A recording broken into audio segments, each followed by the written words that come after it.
Many philosophers believe that the most interesting subject within metaphysics are arguments for the existence of God. Probably the most famous argument is referred to as the ontological argument, that is, the argument from unfacilitated reason, that is, without any clues from the environment, without any mathematical axioms. How do we prove that God could possibly exist? The first and probably most important ontological argument was actually started by an Italian monk sent by the Pope to become Archbishop of Canterbury in, I believe, the 6th century. Anselm was so famous, in fact, for his arguments, that even though his original arguments for the existence of God were merely oral, his students forced him to actually write them down in 2 volumes, the Monologion and Prosoglion. The 2 texts argue from basic principles, or as he calls them, a posteriori reason. The idea is merely this. Let us use the example of a painter. The painter has an idea of a painting. He believes that the painting should be one of a landscape, or maybe let us suppose that it is a still life.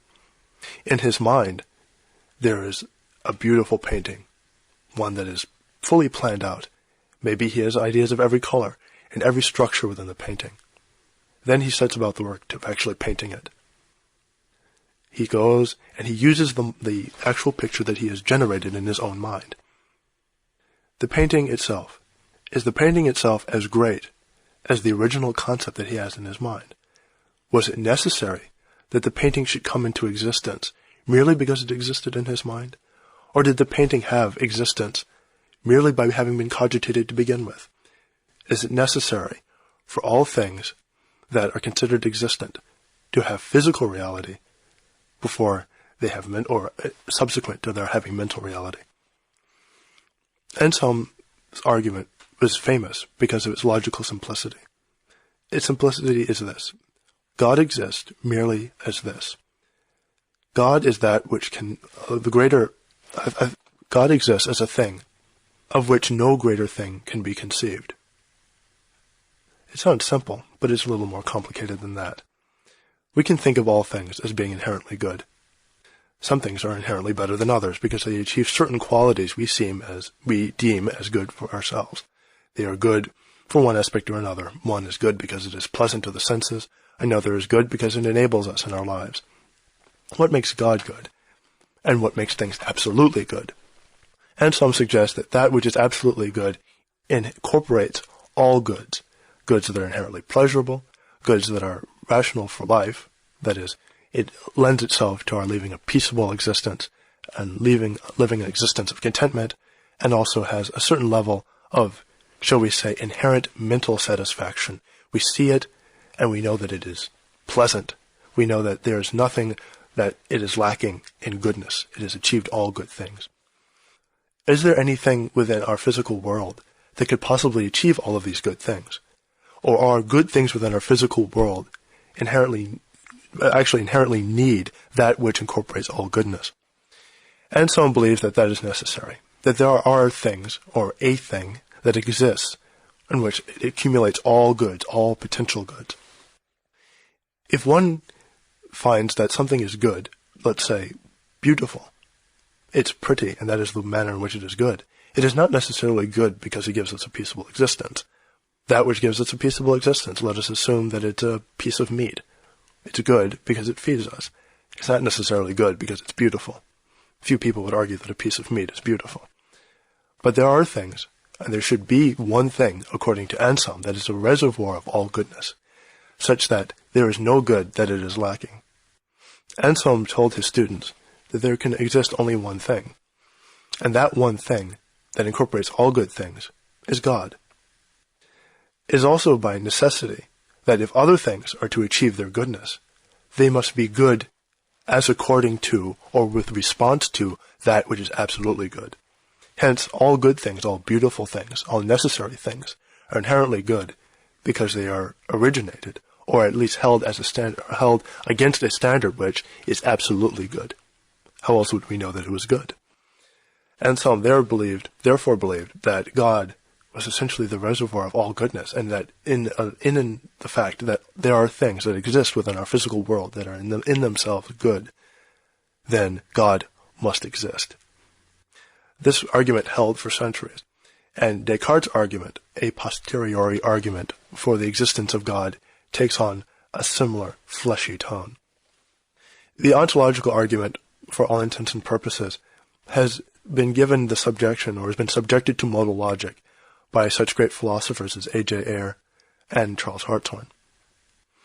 Movement within philosophy has moved away from the ontological argument to other arguments.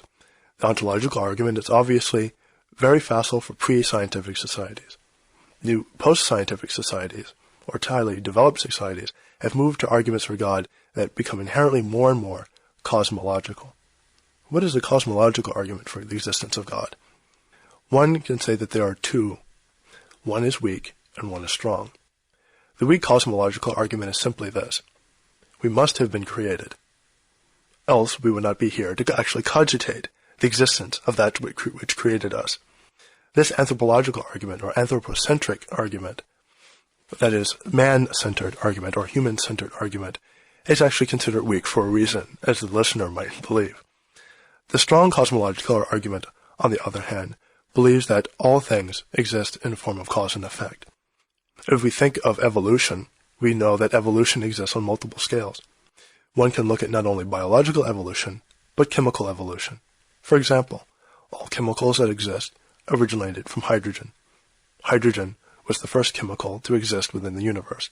That has been shown. All other chemicals are derivatives of hydrogen. Hydrogen is a simple molecule. It exists of a single proton and a single electron. Helium, the next most common molecule, consists of 2 protons and 2 electrons. Originally, elementary particle physicists believed that hydrogen and helium merely originated from a collision between 2 hydrogen molecules, and the next elements were derived from subsequent collisions from simple molecules. These evolutionary ideas established the idea within the philosophical community as well that all things are necessarily evolutionary, and everything is necessarily causal.